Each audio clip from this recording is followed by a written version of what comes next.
It's 8 ways beverage brands drive sales with influencer marketing. We put this together specifically for you who deal with trying to move the needle in sales for drink brands of one kind or another. Very glad you could attend today. Before we get started, I do have a few pieces of housekeeping to go over. Number one, we have plenty of time for questions. There is a questions window in your GoToMeeting screen. You can go ahead and type questions in there, and our team is looking at those. We are also recording this session. We're recording it, and we will provide a copy to all registrants via the email address you use when you registered.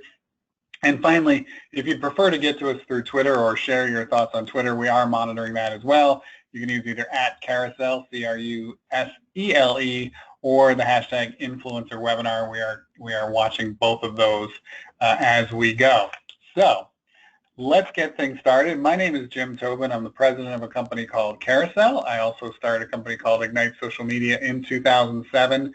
The original social media agencies were still very much active today. I've written a few books on social media, and I've worked with a number of brands over the years, including many CPG brands, but also some well-known household brands specifically on social media marketing.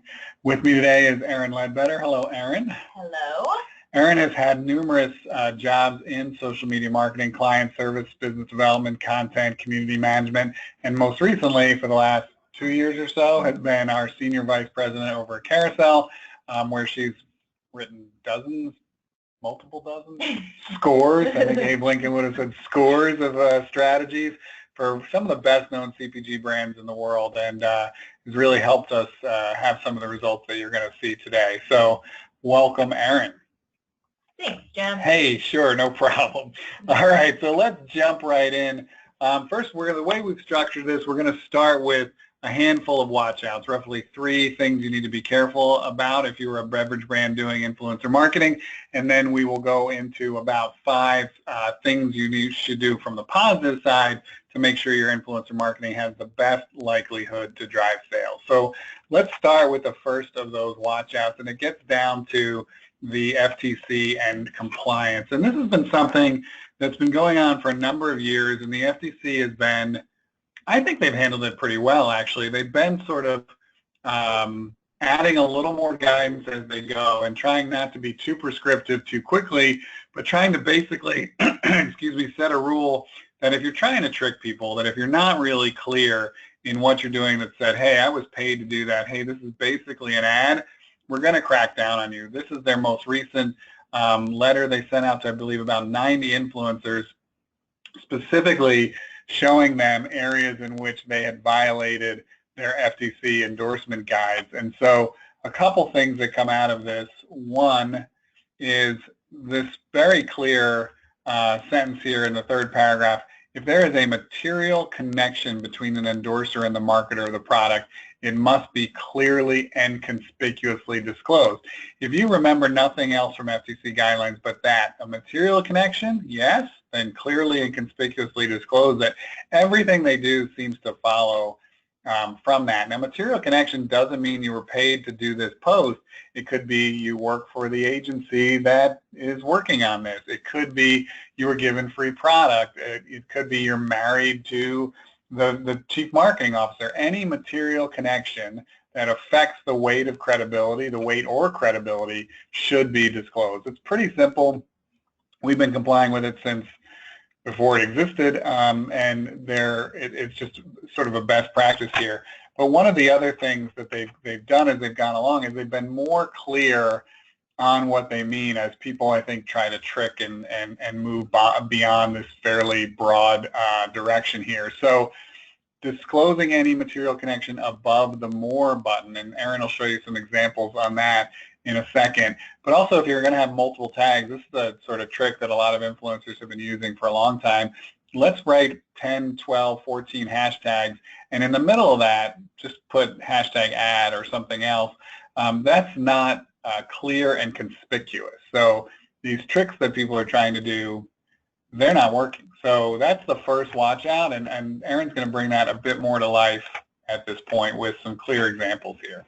Yeah, what I love about what the FTC is doing is they're clearly showing that they know how these social channels work. So Here's some examples of influencers. This is recent too. So these are influencers who, as recently as the last couple weeks, have used hashtag spawn or hashtag partner, things that the FTC has actually been saying for almost 2 years now are not okay. That you have to use hashtag sponsored, you have to use hashtag ads, something that's very clear and conspicuous. Yeah, I did see a good debate on LinkedIn the other day about whether hashtag partner is okay, and that debate, interestingly, was taking place among marketers in the UK. Now they're going to have different rules there, different guidance there, but in the US, it's been pretty clearly said by the FTC, partner not okay. Yeah, and so as Jim mentioned, though, coming out in April, this crackdown from the FTC, and it's not just about saying hashtag ad, but that placement of where that hashtag ad or hashtag sponsor shows up is very important. And so it's important that, as you can see, influencers as recently as the last couple weeks, still not up to date with FTC guidelines that were released over 1.5 years ago. It's really important and incumbent on the brand to make sure that influencers participating in brand-sponsored campaigns are complying with the most up-to-date FTC guidelines. And so placement of hashtag ad or hashtag sponsored being above the more button is one of the things that they've said here. You can also see this example from One Small Blonde, where it's not just about hashtag ad, but making sure that that hashtag ad is clear and conspicuous. So we've had her visually separate it from the rest of the copy, so it's not just buried among the copy. And we went ahead and did the math for you. So as you're evaluating influencer social posts, if you're not sure whether it's going to show up above the more button on a mobile phone, math is right here, so you're welcome. The other thing, and it's interesting to me, I think that we put this in the watch outs, it's that budgets for influencer marketing are on the rise, and there's a couple reasons to be cautious about that. One is that it's important to set your budget as you go into this to make sure you've got adequate budget, to make sure you're allocating a proper amount. But if I look here as to the types or categories of advertiser who are finding value from influencer marketing, CPG food, which beverage would fall under, alcoholic beverages here, but CPG food is first with about $14.29 of earned media value for every dollar invested in influencer marketing. So there's some success, but as influencer budgets increase, so you can see here 48% of marketers are expecting to increase their influencer budget and only 4% are looking to make it smaller. That going with that, as in any market where there's supply and demand, you see an increase in cost. And so influencer fees have increased about 250% per post year over year. And so we're seeing that even in the last 3 months or so. We've seen the cost of influencers we've been working with for a couple of years begin to push up significantly. So it's important to you as you set yourself up for influencer marketing that you've got the proper investment. The bigger you want to go, the more influencers you want, the more this is going to impact you. The other thing, and hopefully you're aware of this has been true for years and years now, probably at least 6 years or so, influencers are almost never accepting free product as a form of compensation. But even if they were to do that, they still have to disclose it, so there's not much advantage other than from a budgetary standpoint. But any good, sort of competent, professional influencer, they're charging these days, and their rates are, they've got experience now, they know what their rates should be. So if you don't know what you should pay or what a given influencer is worth based on what they can return in terms of content quality, in terms of reach, in terms of those sorts of things, it can be helpful to have an agency on hand who's done that, who knows what to do, who knows what the current rates are. And there's a skill set too in negotiating with influencers. Part of what my team works very hard at is positioning the campaign in a way that is also selling the influencer on why they should participate, why they should partner with your brand. It's a good way to, even with these increased costs, find a way to get a little more efficiency out of your dollar. And that leads us to the next slide, actually, which is, this is different than buying ad space, and this is another good and bad thing. But now that people are blocking ads a lot of people, 40% of ads are blocked now, and consumer trust of straight up ads is sort of falling. It's important to know that you're not hiring influencers to just do an ad. You're hiring them for their perspective. You're hiring for them their ability to include your brand in what they already do. So we see brands trying to be too prescriptive in the way they commission influencers and can I edit every word? That is not a great path to take. You're not buying an ad. You're not writing the copy, basically. You're working in a partnership with influencers. So that's important to know. And there's also a content creation angle, which we'll talk about later in terms of content that you can recreate. That's very good. But I think going into this, a watch out would be going into this understanding how to work with influencers to both give them the freedom they want, but to make sure your brand is represented the way you expect. Yeah, and so, one of the things that we have to keep in mind as we're partnering with influencers is that, you have what your brand wants to say, but you don't own this space. And influencers, you have to think about, are very much like the end consumer in the way that they're naturally going to think about your brand. So I have an example of Hills Brothers, a coffee brand up here on the screen. It's a campaign or a company we've worked with in the past for a few campaigns. And so I pulled this up just to say Google Images is a great, gives you a great visual of what the consumer visualizes your brand to be. So if a consumer's thinking about Hills Brothers as a company, they're thinking about coffee, they're thinking about their cappuccinos. We needed to run a campaign where influencers were representing this little bitty piece here of what the general consumer thinks about Hills Brothers as a brand to be, and that was supporting Hills Brothers cappuccino K-Cups. And so we needed to figure out that balance of how do we let the influencers control their own voice, control their own content. We know that that is the number one thing that influencers want from brands, is the ability to have creative freedom over the content that brands are procuring from them. And so we need to let them have that creative freedom, but at the same time, find a way to make sure that they don't get lost in, putting a couple scoops of Hills Brothers coffee in a 12-cup coffee maker, when what we really need them to talk about is Hills Brothers cappuccino K-Cups. And so we do that, and you can do that in a variety of ways. The way we do it is with an influencer welcome packet. So we use this as a way to start to sell the influencer on what this brand is all about. We tend to look for people who are already brand advocates because it does become a very natural fit. But for those who are trying to turn into brand advocates, we really need to educate them on the brand, what the brand this particular product is about. And then we need to lay out the guardrails for them. And that's where this welcome packet comes into place. And you can see some of the key things that we like to make sure influencers have, so important dates, what exact products we want them to feature. A lot of times, if influencers are going to the store and picking up product to feature in their content, we also want to make sure that they know exactly what the packaging looks like. As product rotates on the shelves and you have different speeds of sell-through at different retailers, we need to make sure that they're not grabbing old packaging, because we want to align with what all of your marketing materials are showing as well. Key messages and brand guidelines are very important. If there's a certain way, because this is sponsored content that you as the brand are paying for, if there's a certain way that your brand needs to be represented, all the way down to how your trademarks are used, that is something we need the influencers to comply with and help reinforce. So what we do with these welcome packets are try to set out the guardrails while still giving as much creative freedom as possible.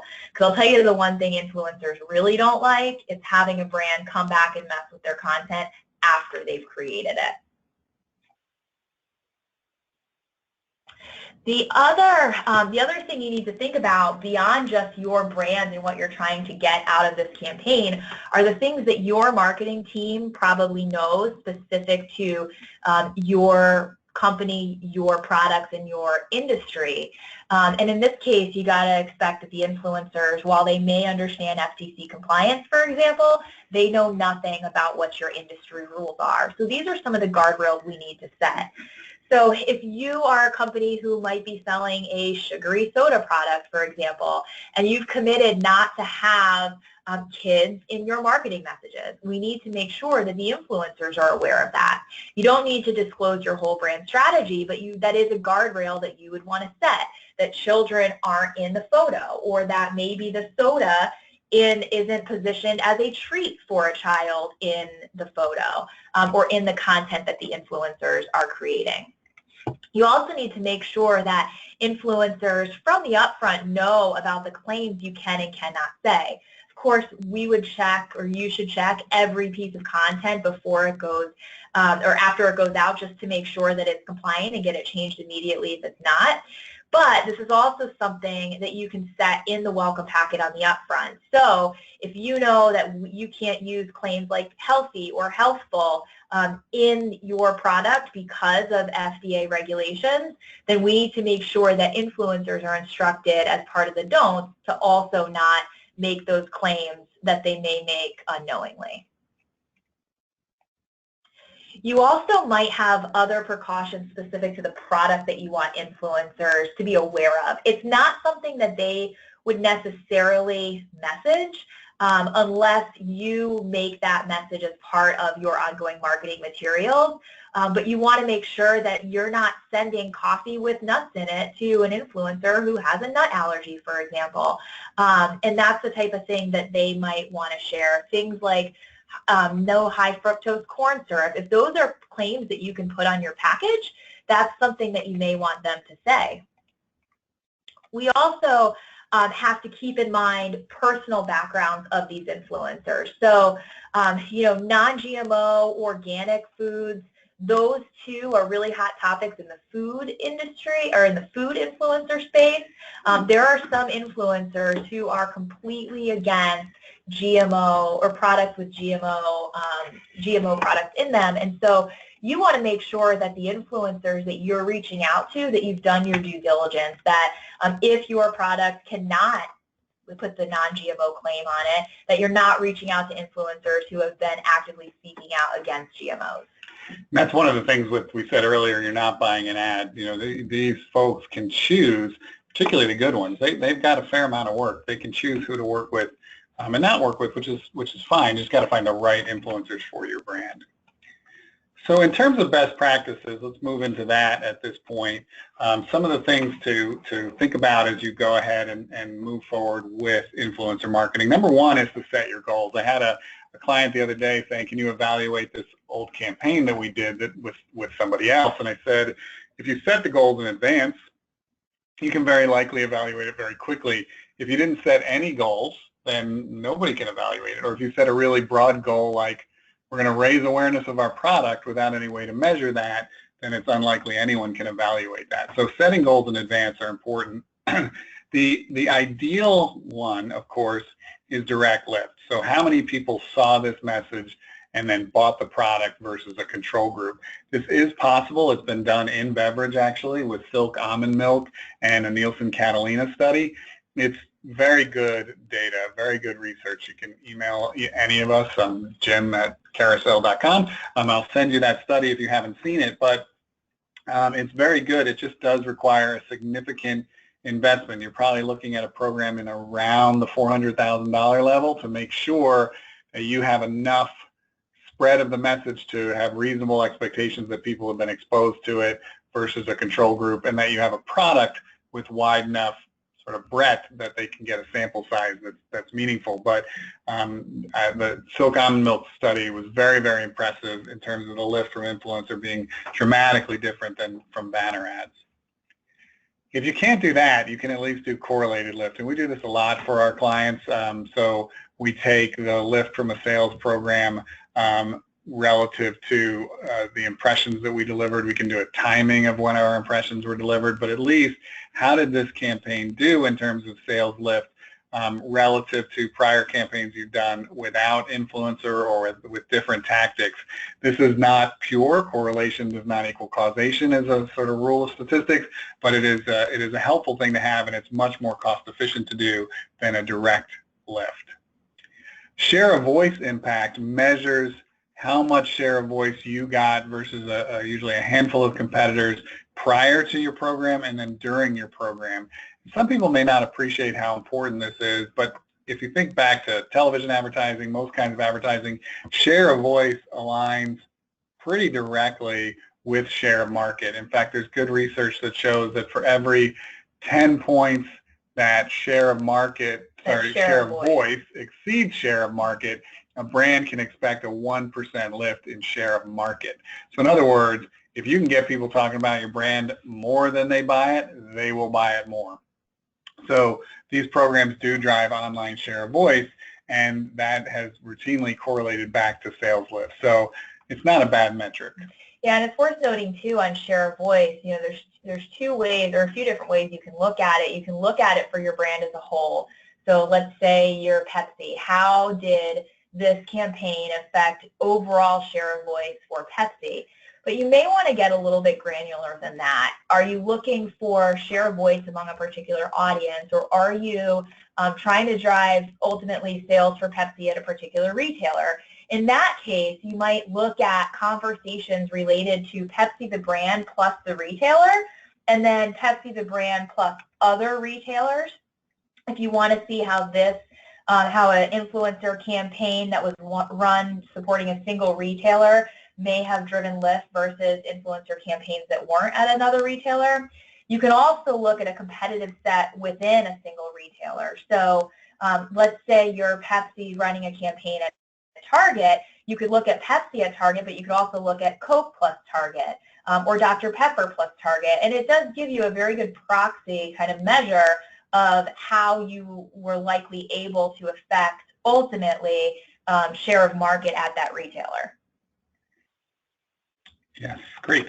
And another way is equivalent media value. And so one of the reasons this is important is we as marketers, I've never met a brand with an unlimited budget. If you have one, please contact me right away. Love to work with you.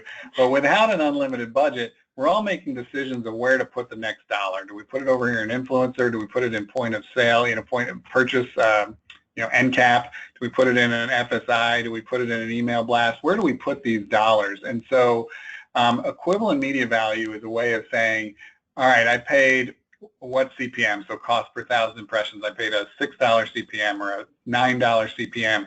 If I had done this elsewhere, would that have cost me more or less? I paid a cost per engagement of 50 cents. Could I have done better or worse if I had done this elsewhere?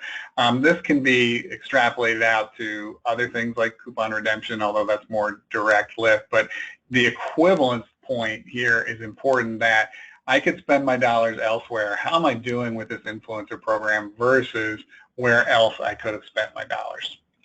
That's a very, very practical way of looking at things. Audience attention. Ultimately, it's nice to get impressions, but if you can measure the total time spent with your content, there is value in attention. Attention drives over to sales. So we have a fairly sophisticated way of measuring how much time people have spent with the content created by our influencers. It's a good metric to see how well the content was resonating, frankly. And then finally, what dollars are you saving? So one way that influencer is different than, say, banner ads is if you buy $100,000 worth of banner ads, you have to somehow get the ad creative that goes in those banner ads. Pay an agency likely, or somebody in-house does it, but you have a cost of developing that content. Developing the content is included in influencer marketing programs, and done properly, you'll have rights to that content to use it on your social channels and other things for the foreseeable future. So that can be a huge savings as you can develop, potentially hundreds of pieces of content through these programs. So those are just 6 different ways you can think about success in an influencer marketing program. Important to decide in advance which ones you're trying to do, because we can optimize and other people can optimize influencer marketing strategies to make sure we drive the numbers that matter most to you as a business. Finally, of course, not finally like the whole thing's over, but finally, as you're getting into choosing your influencers, it's important you select the right ones. And I think one of the fundamental beliefs that we have as we set up Carusele is that influence is being misplaced. Influence is being ascribed to people when it should really be ascribed to ideas. Can you get people to be inspired to buy a product or try a product? Can you get them to aspire to be, included in some sort of lifestyle? So inspirational, aspirational content is what drives people and what influences people, not just somebody with 200,000 Instagram followers. It's got to be the right fit. And really, let's focus on influence more than influencers. So that gets us to where we find as a company authentic influence. And these are all images from actual Carusele campaigns in the background there. But what the important thing I think here is that we love to live here in the power middle. So people between 10,000 and maybe 5 million followers who are sort of the real deal. They're the ones who are not so big that they feel disconnected, almost like a celebrity. There's also a significant sort of hockey stick curve with pricing here, that if you go to get the Kendall Jenners of the world and the PewDiePies of the world and all those folks, you'll be paying more for them than you could pay for an entire campaign filled with many, many people from the power middle with really great content and really great reach. So there is a value proposition here as well. Plus, we've seen for years in social media and the Ignite side and elsewhere that as reach increases, the engagement rate decreases. So when you pay these super expensive celebrities, you actually get fewer engagements per dollar than you would in the power middle.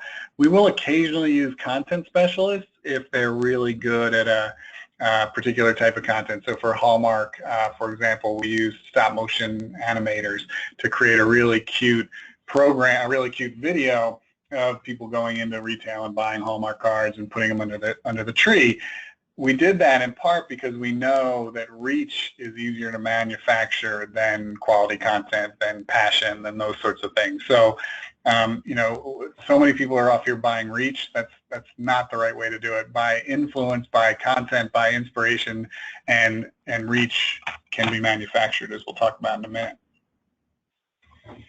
Yeah, so one of the first things that you need to do in getting to how you can ultimately manufacture reach is make sure that you're starting with the right influencer partners. It's not just about the reach they have. Like Jim said, we like to stay in the power middle, but we also, we take a fairly unique approach to the way we're trying to find influencers for brands. So one of the things that I ask from brands every time we're getting briefed in on a campaign is probably the same thing your creative agency is asking for. What can you tell me about your audience insights? If you can give me detailed audience data that breaks down what type of content they're consuming, what type of digital habits they have, what their interests are, what does a day in the life look like, all those types of insights help us not only figure out who's the right influencer to choose to match for your brand, but can we widen the net a little bit? So let's say we are, running a campaign for Starbucks. I'm not just looking for influencers who love coffee. The fact that they drink coffee is important because we want that authenticity. But we also want to understand who their audience is.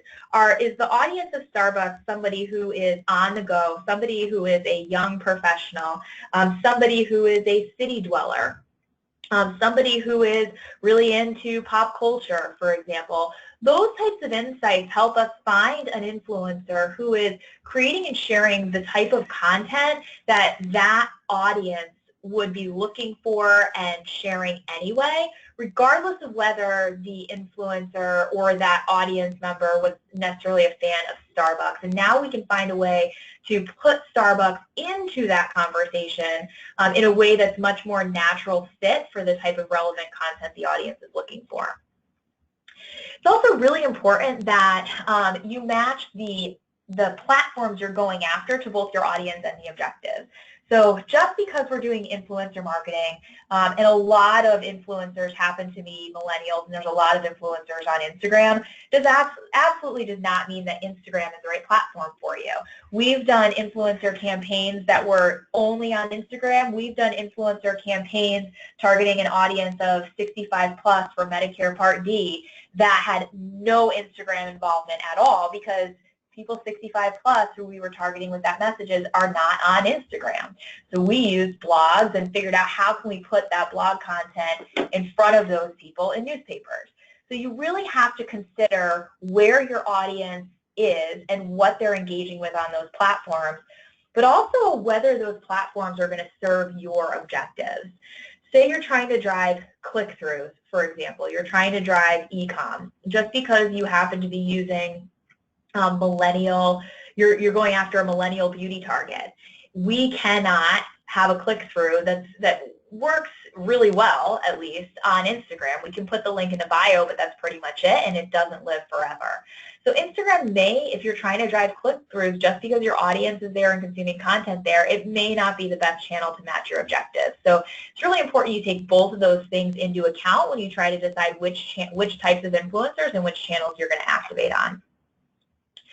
And then final point, when you're thinking about who you're going to have create your content, as Jim said, we can manufacture reach.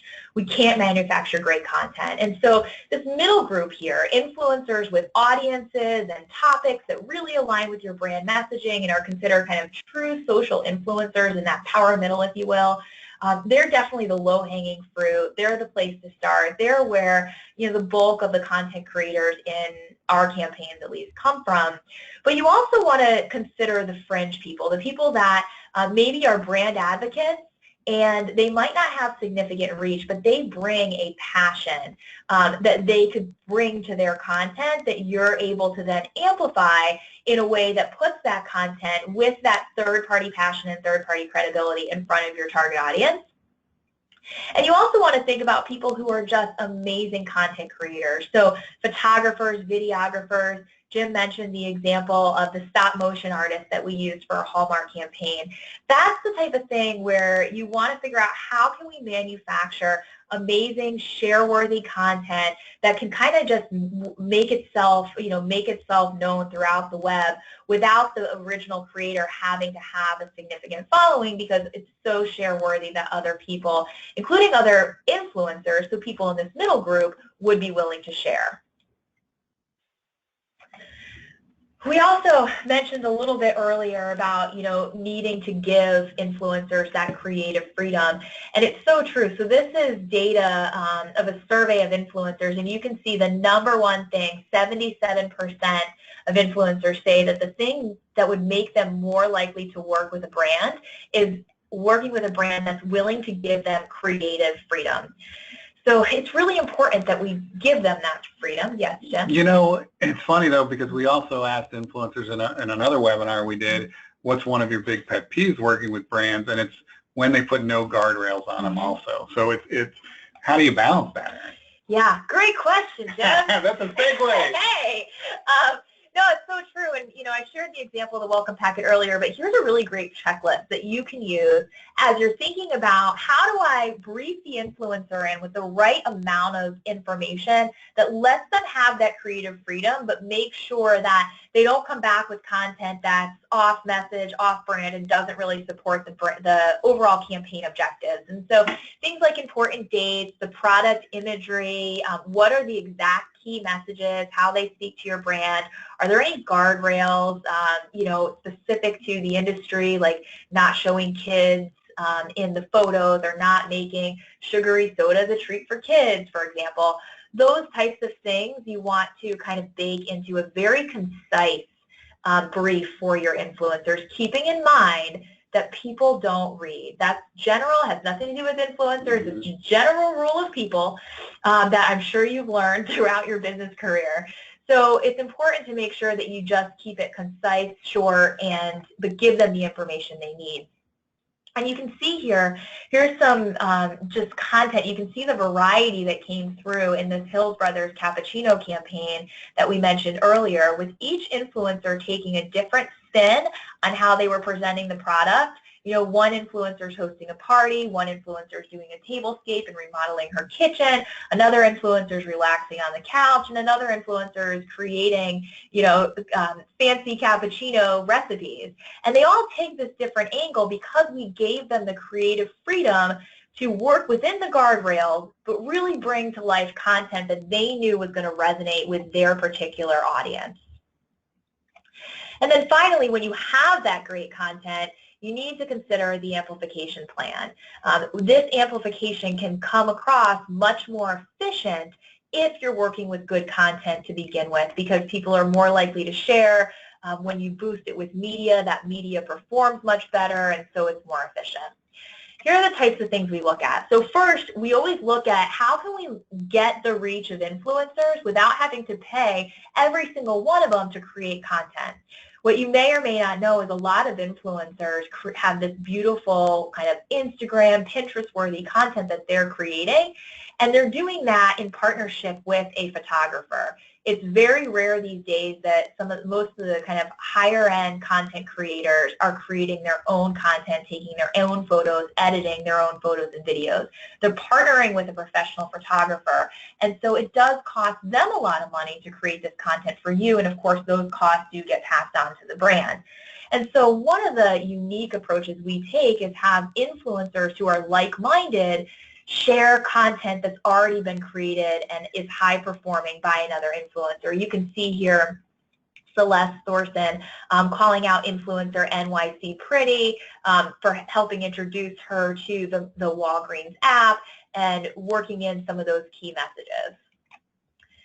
It's also, if you have the right relationships with influencers, which is very difficult to get in order to do boosted content like this from an Instagram channel on a influencer's own channel, you have to have their password. So you better have a great relationship with these guys in order to get that, because they're kind of signing the keys away. But when you do have that relationship, you can then put media dollars behind the best performing content, and that amplification, that's kind of what's core to our organic model here at Carusele. We're able to boost the highest performing content, and in doing so get reach very, very efficiently because it takes off on its own.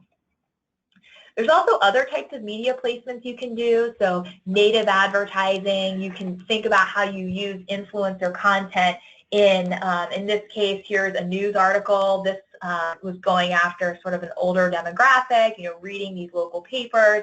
How can we take the images, the quotes from these influencers and use them as kind of credible sources advocating for your brand, in this case in a sponsored news article. And then of course there's social activations. So social activations are really how we engage the general population in helping kind of amplify this campaign and continue to add to the layer of content. So we use our influencers' content as inspiration, as a way to seed. In this case, it was a UGC contest for photographers, really highlighting V8 waters.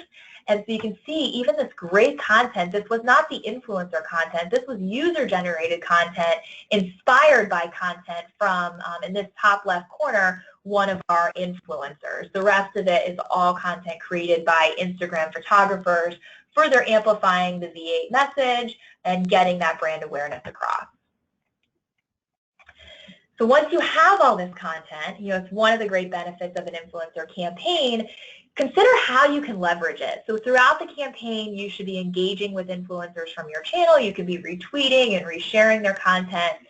But there's also ways, if you've worked out the proper licensing up front, there's ways that you can use this content long term, because these influencers are generating such high quality visuals and videos. You can see Revlon using one of our influencer photos in Times Square. We have Walgreens featuring one of our influencers and a quote from her, which you can't really see, in their Walgreens photo magazine, featuring content from Red Nose Day in an award they were giving at the People's Choice Awards on social channels. EAS, great example here, this protein drink brand, featuring influencers on their website as part of their web creative and in ads promoting select offers. And then the Pinterest boards, here's an example of that Hills Brothers Cappuccino campaign again. This Pinterest board, was originally created and built by the influencers, but the brand can be a part of that too. So even after the influencers stop contributing to a collaborative Pinterest board like this, the brand can continue to leverage it, can continue to add to it, continue to reach the followers of the influencers who are collaborators on this board, and help surface new content as a result of related content that gets surfaced on Pinterest by continuing to add to this board. So there's so much long-term value in the content that's created here that brands can really take advantage of. Excellent. So I wanted to thank you all for staying with us throughout this webinar. We've got a number of questions that have come in throughout. So we're going to take a minute to go ahead and answer those. I think the first one's an interesting one. What do you foresee being the next big thing the FTC tries to regulate? I'll start with an answer to that while you think of yours.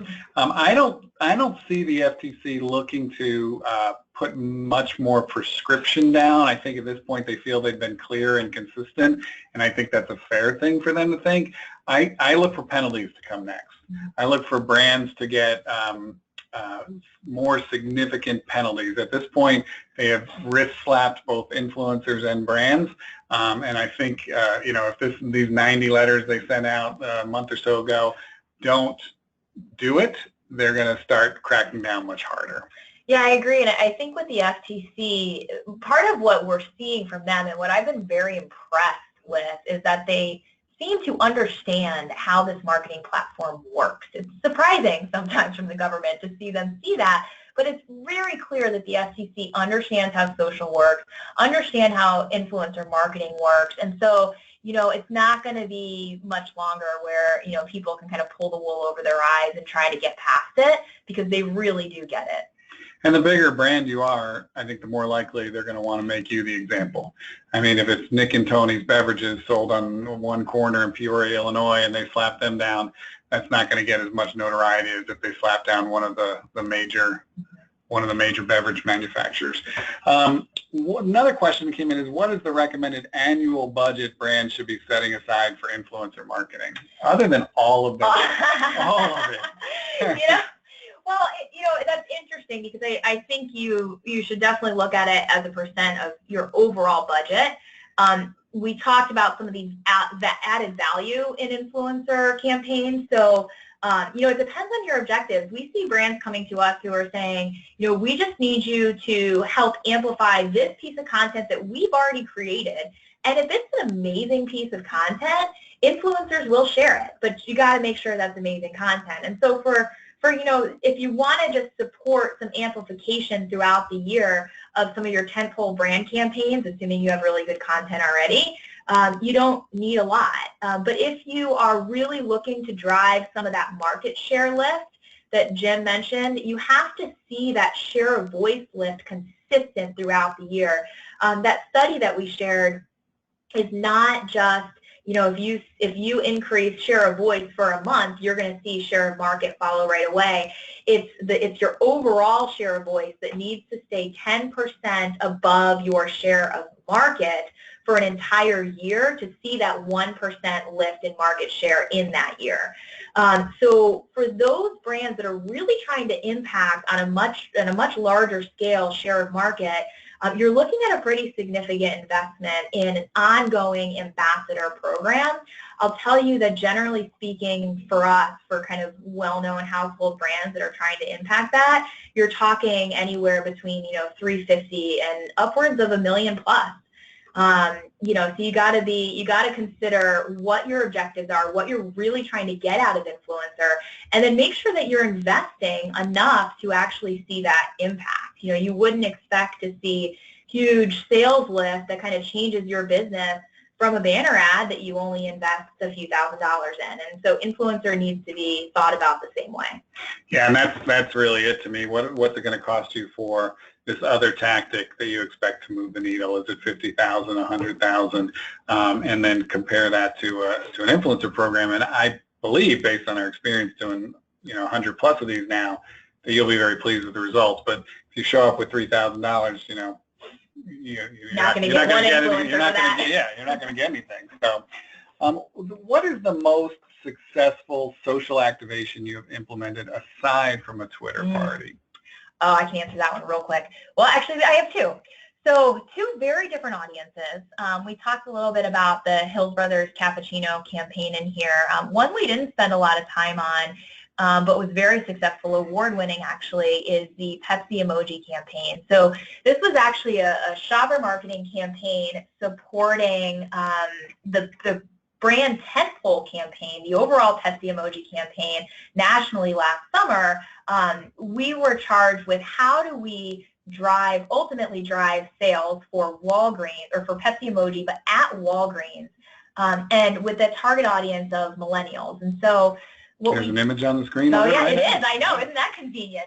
And so what we did is, this is a great example of how influencer content really seeded the first part of that campaign, but with a call to action to have the average consumer go into Walgreens, pick up the Pepsi emoji bottle that really speaks to you, and send us a selfie. Now, this was, going after this kind of young, hip, millennial audience, getting them into their local Walgreens, definitely a little bit more in kind of the city markets, heavily populated markets, so on-the-go millennials. We got over, I think it was 1,300 plus entries of people just going into Walgreens, grabbing their emoji and showing us their face on Instagram. So very successful there, and in a way that we use influencers to really seed a much bigger UGC activation. Another one that comes to mind, completely different audience, is with the Hills Brothers Cappuccino campaign. So for this, we're going after this kind of 35 to 44-year-old woman, likely a mom. The cappuccino is really kind of her me time. And so that woman consumes content very differently. She shares very differently on social. And for that, it was a very simple sweepstakes to create this kind of girls' night package for her. And there were very low-hanging fruit ways to enter. Go visit the Hills Brothers Cappuccino Facebook page, watch a video, download a coupon, very low-hanging fruit kind of actions that she could take that enter her into a sweepstakes. And what's great about that is we got a ton of UGC out of it, because sharing content was one of the ways to enter. But Hills Brothers Cappuccino also got all of the entrance emails. And I want to say total entries, and of course you could enter multiple times, the total entries for that was well over 300,000. So just killed it in the scale that this kind of Midwest focused brand was able to garner reach and engagement for that campaign. All right, we have time for two more questions. So last two, what are the best tools to use to find influencers other than just dialing Carusele up and letting us worry about it? You want me to take this one too? Sure. Yes. I'll start. So, there's a couple ways. So for us, we've been doing this for over 8 years now, and in that, almost 9 years now, and in that time, we've built up a database of relationships, over 7,500 kind of vetted, tested content creators that have done campaigns for us, that we've talked to on the phone, that we've really partnered with for brand content. And so for us, we always start there, because those are the relationships that we have strong relationships, tested relationships with, and we're confident that they would be able to produce amazing content. But we're always looking to build on that. We do partner with an influencer marketplace platform called Tap Influence.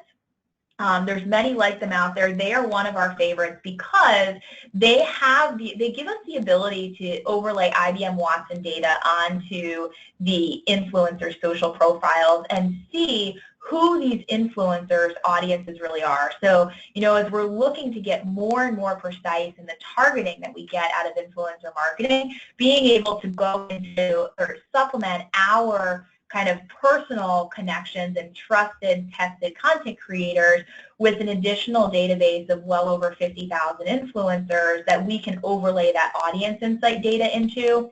It helps us expand the group that we're able to partner with. And then, good old Google search, Jim. Yeah, and the thing I'd add about any database, whether it's Tap Influence or another, is that you still have to put the time in up front to make sure the influencer is right for your brand. There are people who have signed up for these platforms who are extremely talented. There are people who have signed up for these platforms who have almost no talent. And there's people in between. There's also people with a sarcastic tone of voice, which may work for some brands and not others. There's some who use profanity in their personal posts and others who do not. There's lots of different ways people approach their social personas, and making sure if you invest the lion's share of your time up front, making sure you have the right people for your program, you won't chase as much damage as you go throughout. And the last one, which I'll start with, is I stole them all. What's the benefit to our brand hiring an agency to implement influencer programs versus running it ourselves with a tool? Bias alert, first of all, we're an agency, so bias. But the nice thing about an agency is that we work with influencers across, multiple programs. It's unlikely that you as a brand would do 100+ influencer programs in the last 2 years like we have. So we have learned from that experience, and we have built relationships across multiple brands that can pay benefits to yours.